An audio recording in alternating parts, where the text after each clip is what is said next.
Hi guys, this is part 4 of module number 12. Here in our last segment, we're going to consider developments in military policy and technology and tactics between World War I and World War II. We're just going to focus on American innovations or lack thereof for now. You're going to be using the Murray and Millett chapter that you're reading for this module to develop an analysis for several other nations. You're going to use that analysis for your digital assignment for this week. What we see after World War I is that the US military is going to make some steps in new directions. So I want to talk a little bit about these technological developments, particularly in aviation and in armor. And then we'll talk a little bit about the Marines and the development of amphibious warfare. So we'll start with aviation. We really see the rapid development of aviation during World War I. And to the military, this really posed a positive challenge. At the time, there was not yet a separate Air Force. So the Army and the Navy each had separate aviation wings, but there was not a distinct standalone Air Force. And there was a real distinction here between the Army's and the Navy's attitude about how to use air power. For the Army, they tended to be pretty conservative with air power. A lot of Army officials saw aircraft as just support for troops on the ground.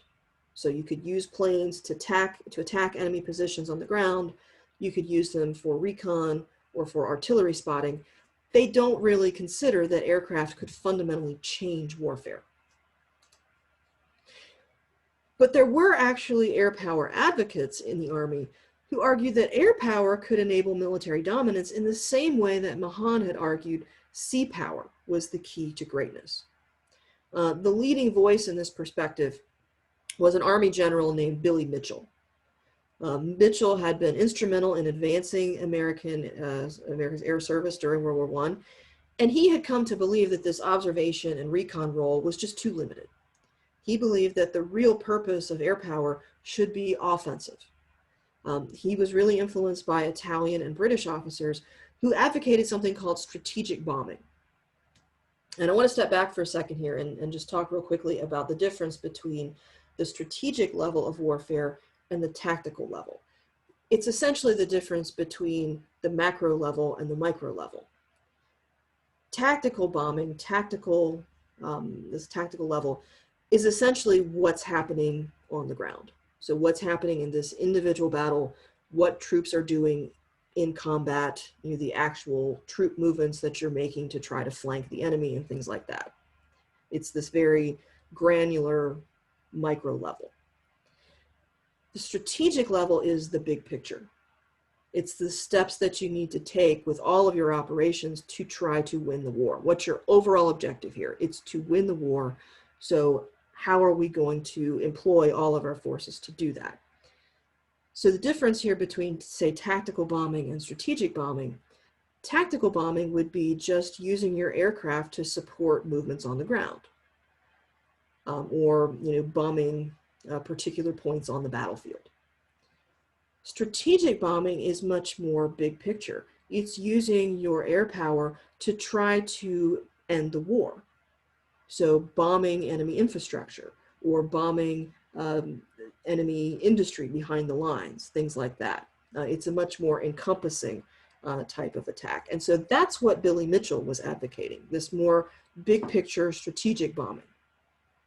He believed that using planes to bomb civilian and industrial targets would create political chaos, and it would undermine morale and political support, and ultimately forcing governments to capitulate.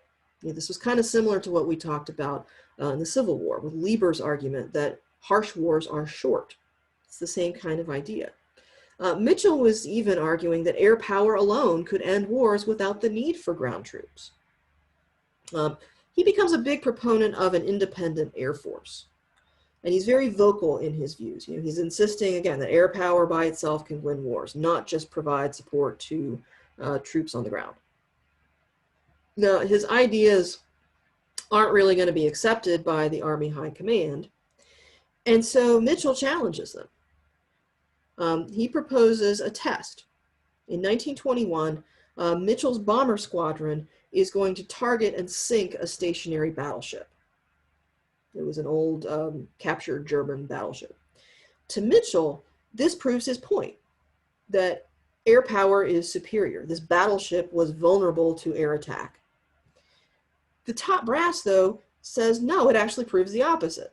This test took place under perfect conditions. The weather was great. The ship was at anchor. There was no anti-aircraft fire.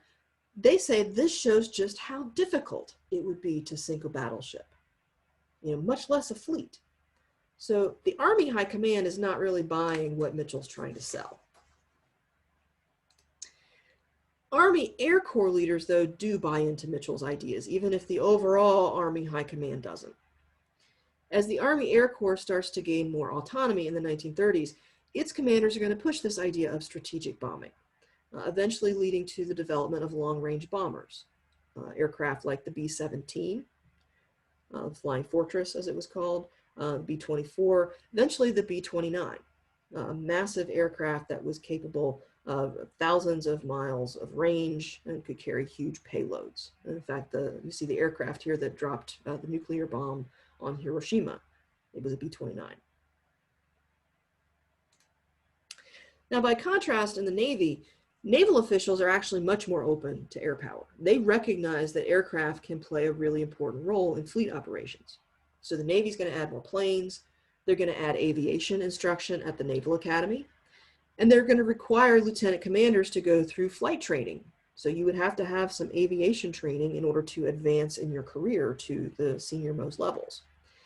The Navy really identifies aircraft carriers as key to air superiority at sea, particularly in the Pacific, because the Pacific, you've got this massive ocean with very few land masses in between. So you don't have a lot of bases there. You need to have essentially movable bases, aircraft carriers.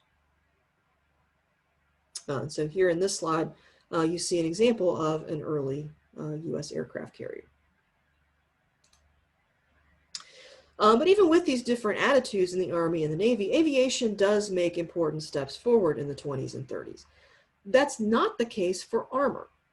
This was probably the greatest missed opportunity for the US military in this period. It was a failure to develop armored units, tanks. After World War I, America's tank corps shrank to nothing. In fact, it was actually dissolved altogether. And most of the equipment that was left over was obsolete. Part of the issue here was just funding. There's not enough money to go around, and tanks and R&D for tanks was given a lower priority. And in some ways, this kind of reflects a lack of imagination for the American military. They're really seeing tanks just as support for infantry, and they're not putting much R&D into it. To give you an example of just how short-sighted planners were, the US Army is actually going to turn down the prototype for a tank platform. The developer of that tank platform is going to turn around and sell it to the Soviets, and they're going to make it into the Soviet T-34 tank. This is actually one of the best performing tanks of World War II. The Americans had a chance at it, and they turned it down. Some of this is also because the military thinks that the next war is likely to be in the Pacific against Japan. They don't think tanks are going to be particularly useful in that type of combat. So a missed opportunity. Now, so far this term, we focused mostly on the Army and the Navy. I want to wrap things up in this module by talking just a little bit about the Marines, because this interwar period is really kind of a pivotal moment for the Marine Corps. The role of the Marines up until the 20th century was much different from what the Marines do today. For the 18th and 19th century, the Marines were a very small branch. They were a subset of the Navy, and they functioned primarily as ship's guards for naval vessels. They could also be used as infantry for ship-to-ship fighting or landing parties, but on a pretty limited scale. The only major exception here would be the Mexican War. The actions that the Marines got involved in tended to be very small scale, very limited engagements to protect American property, because they are soldiers stationed aboard naval vessels. With the Spanish-American War and this increased need to defend American holdings overseas, the Marines are going to evolve into more of a colonial infantry. Their actions now become longer lasting, and they have a little more expansive goals. So supporting a government against insurgents, or protecting American interests, national security interests, and business interests in the Panama Canal Zone, things like that.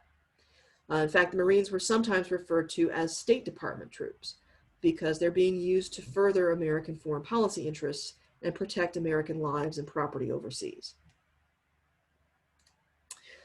But even while acting as State Department troops in the first part of the 1900s, Marines are also preparing for a new mission, amphibious warfare. Amphibious warfare also had its origins in the Spanish-American War. The U.S. had gained these territories in the Pacific, the Philippines, Guam, etc., but we had no permanent military bases there.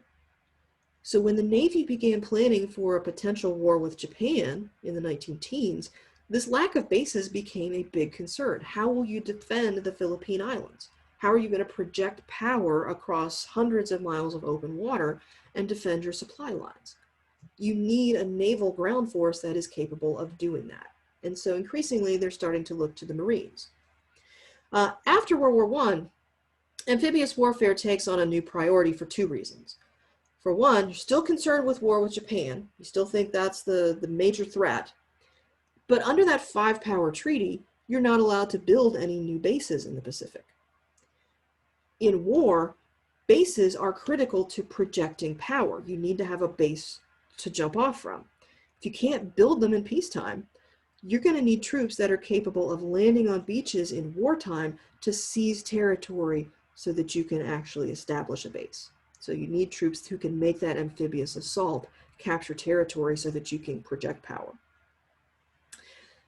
The other reason this is such a priority is because military planners know that past amphibious landings have not gone well. And a good case in point was the failed amphibious landings at Gallipoli during World War I. This was an Allied attack, and it cost thousands of lives for virtually no gain. So the realization that we need to figure out how to do this, because we're going to have to do it most likely. And this is something that Marine officers are very excited about. They want to move beyond being this imperial police force. So they really throw themselves into planning for amphibious tactics. Marine officials are going to lay out their plan in a book published in the late 30s called The Tentative Manual for Landing Operations. And this basically called for coordination between your ground assault and your naval support. So the idea here was that the Marines would come on shore, they would land on the beach and punch through enemy defenses in just rapid waves, while the Navy maintains covering fire and ferries supplies ashore. So your ground assault and your naval support are going to work hand in hand. So they developed this whole plan of how this is supposed to work. There's just one problem with the plan. It's all theoretical.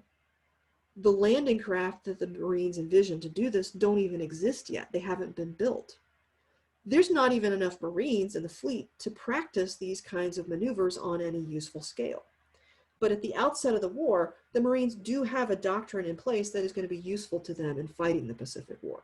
So they haven't had a chance to practice it much, but they do have a sense of what they want to do and how they're going to go about doing it. So I think we can see here some lessons learned as well as lessons not learned. Advances in aviation, not much movement in armor, and new types of tactical theorization for the Marines, particularly on this question of amphibious warfare. Other nations are also drawing lessons from World War I and their experience in it. You're going to examine those experiences in the digital timeline that you create. So you're going to read that Murray and Millet article kind of talking about how these different powers evolved from World War I up until World War II. What did they learn from World War I? How did they adapt or not adapt? And what kind of constraints did they face? And so that's what you're going to be presenting in your digital timelines.